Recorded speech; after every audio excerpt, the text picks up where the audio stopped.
Draw a double, move the ball. Draw a double, move the ball. That is something that, as an offensive player, can definitely help you in obviously scoring more, generating more offense, but also just having more fun on offense, not getting pushed down or really just pushed around as much. So in sports like lacrosse, in basketball, right, it's 5-on-5. So person dribbling the ball has a defender in front of him.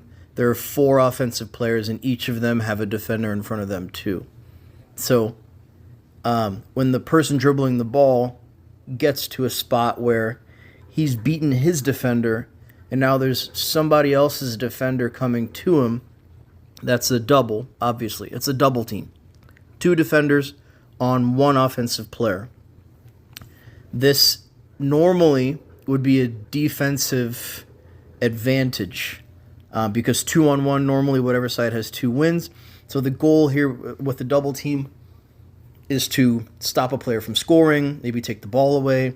But as an offensive player with the ball, again, whether you're thinking about basketball, whether you're thinking about soccer, whether you're thinking about lacrosse, if you have the ball or the puck and there are 2 defenders in front of you, 2 defenders who are paying attention to where you are and what you're doing, and they're closer to you than anyone else, that means mathematically there has to be a teammate somewhere that is open.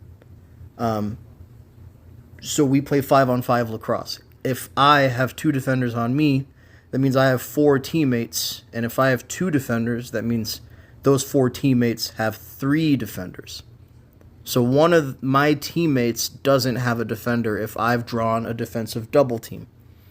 So 2 things need to happen here on offense. 1, the person who's getting double teamed needs to see that there's a double and then know that that means that someone is open because math.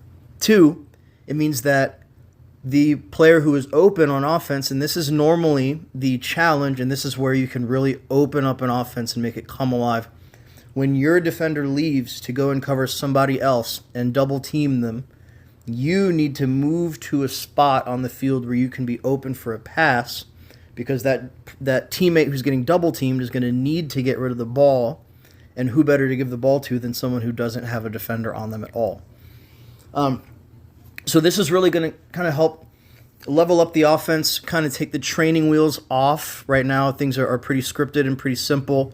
As stick skills come along and we start to encounter some different game situations, then this is going to be something that's going to save players a lot of grief. It's also going to be something that helps players become successful, helps them figure out offense and be excited about it. And then once we do that, of course, we'll help our defense figure out how to slide around and recover so that we're not leaving players open when we double. And then, offensively, we'll learn how to deal with that and how to move off ball. Defensively, we'll learn how to recover and find the backside where the least threatening offensive player is. So a lot of those things that I just said are not things that we've gone over, right? We keep things pretty basic, but part of what this playlist does is it allows us to get these more complicated ideas out in a way that's not, on the field in the heat with the kids where maybe mentally it might not take the effect that we need it to. But yeah, so remember that as an offensive player, draw a double, move the ball. And whether that's the lacrosse ball, the basketball, the soccer ball, the hockey puck, if there are 2 defenders in front of you, really, you can't do anything with the ball anyway. If there's 2 defenders in front of you, 1 player running through 2 guys is never the best option, right? Offensively, no coach is drawing up a play where, hey, this is what we're going to do if we're going to plan to have 1 guy run through 2 guys instead of 1 guy score on 1 defender, or maybe one guy scores without any defender on him. So again, as a young player, this is where being disciplined and really just learning to recognize these things, watching sports, pausing the TV or the YouTube video and pointing it out. Those two defenders are looking at that player with the ball. That means someone is open. I'm going to find that player. What's that player doing? Does he know that he's open? Is he getting to a spot where he can get the ball from the player who's getting double teamed? Lots of things to consider. Lots of things that will make your lacrosse watching experience a little bit more dynamic. But yeah, once again, draw a double, move the ball.